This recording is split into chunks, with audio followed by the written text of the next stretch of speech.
오늘 말씀은 이사야 56장 1절에서 8절입니다. 키워드는 구속받은 백성들, 실현된 은혜, 참된 안식과 기쁨의 교제입니다. 여호와께서 이와 같이 말씀하시기를 너희는 정의를 지키며 의를 행하라. 이는 나의 구원이 가까이 왔고 나의 공의가 나타날 것임이라 하셨도다. 안식일을 지켜 더럽히지 아니하며 그의 손을 금하여 모든 악을 행하지 아니하여야 하나니 이와 같이 하는 사람, 이와 같이 굳게 잡는 사람은 복이 있느니라. 여호와께 연합한 이방인은 말하기를 여호와께서 나를 그의 백성 중에서 반드시 갈라내시리라 하지 말며 보자도 말하기를 나는 마른 나무라 하지 말라. 여호와께서 이와 같이 말씀하시기를 나의 안식일을 지키며 내가 기뻐하는 일을 선택하며 나의 언약을 굳게 잡는 고자들에게는 내가 내 집에서 내 성 안에서 아들이나 딸보다 나은 기념물과 이름을 그들에게 주며 영원한 이름을 주어 끊어지지 아니하게 할 것이며 또 여호와와 연합하여 그를 섬기며 여호와의 이름을 사랑하며 그의 종이 되며 안식일을 지켜 더럽히지 아니하며 나의 언약을 굳게 지키는 이방인마다 내가 곧 그들을 나의 성산으로 인도하여 기도하는 내 집에서 그들을 기쁘게 할 것이며 그들의 번제와 희생을 나의 제단에서 기꺼이 받게 되리니 이는 내 집은 만민이 기도하는 집이라 일컬음이 될 것임이라. 이스라엘의 쫓겨난 자를 모으시는 주 여호와가 말하노니 내가 이미 모은 백성 외에 또 모아 그에게 속하게 하리라 하셨느니라. 아멘. 56장부터 이사야서 마지막인 66장까지는 여호와의 종으로 말미암은 구속받은 백성들에게 어떤 삶을 살아야 될지에 대한 가르침을 주고 있습니다. 56장은 이러한 하나님의 명령으로 시작합니다.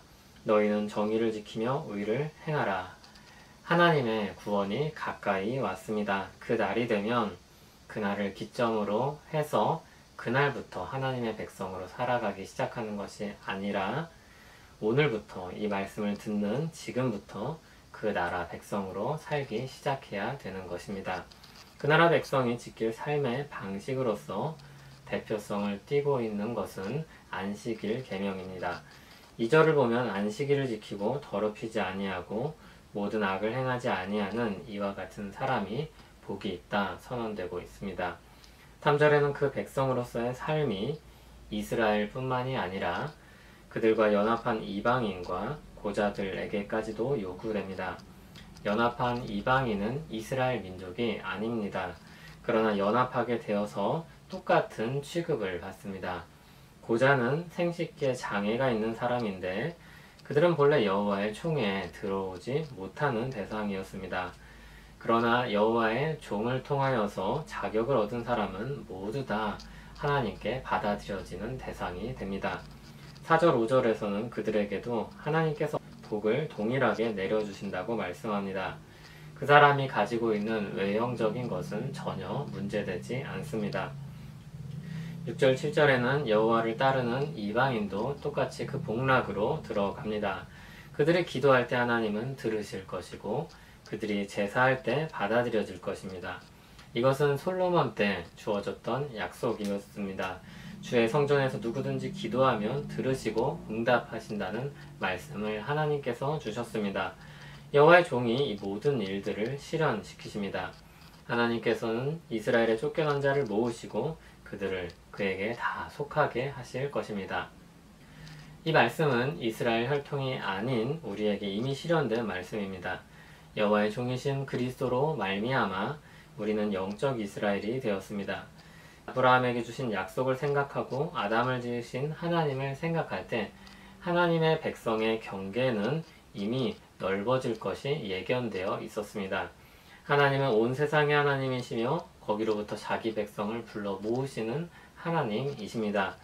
은혜로 말미암아 구속받은 백성들, 그들에게는 하나님을 섬기며 사는 삶이 요구됩니다. 그 대표적인 방식이 안식일 계명에 들어 있습니다.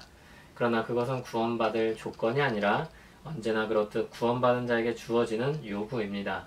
구원이 우선하고 그에 따른 삶이 요구됩니다.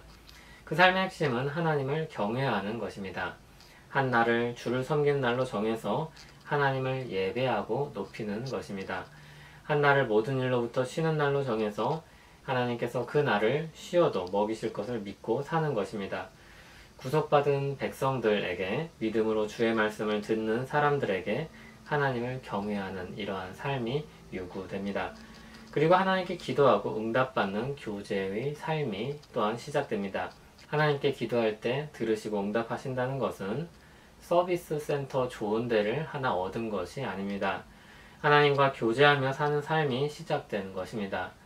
어떤 부자들과 한 끼 식사를 하는 것이 굉장히 가치 있는 일로 여겨집니다. 하물며 하나님과 교제하는 삶이라면 어떤 큰 가치를 지닌 것이겠습니까? 하나님께 구속받은 백성에겐 그런 복된 교제의 삶이 시작된 것입니다. 하나님을 경외하는 삶, 하나님께 기도하는 삶은 의무와 억압이 아닙니다. 은혜 받은 사람들에게, 구속받은 사람들에게 하나님께서 주신 삶의 방식입니다. 은혜 받은 사람들의 삶의 방식이며 구속받은 사람들의 증거이며 표시입니다. 예수 그리스도를 믿고 구원받으면 주일에 예배를 드리기 시작합니다. 구원받은 자의 삶이 시작되는 것입니다. 그리고 기도를 하기 시작합니다. 하나님과의 교제가 시작되는 것입니다. 여호와의 종이신 그리스도로 말미암아 그를 믿는 자는 누구든지 하나님께 구속받는 백성이 되어서 이 복된 삶을 시작합니다. 그 참된 안식과 그 기쁨의 교제가 우리 삶 가운데 풍성하기를 소원합니다. 하나님 아버지, 우리에게 주신 은혜가 얼마나 큰지 모릅니다. 예수 그리스도의 은혜로 자격 없는 우리가 구속받은 백성이 되었습니다. 말씀 따라 구속받은 백성으로 살기 원합니다. 하나님을 경외하며 사는 안식과 하나님과 교제하는 은혜가 가득하기를 소원합니다. 예수님 이름으로 기도합니다. 아멘.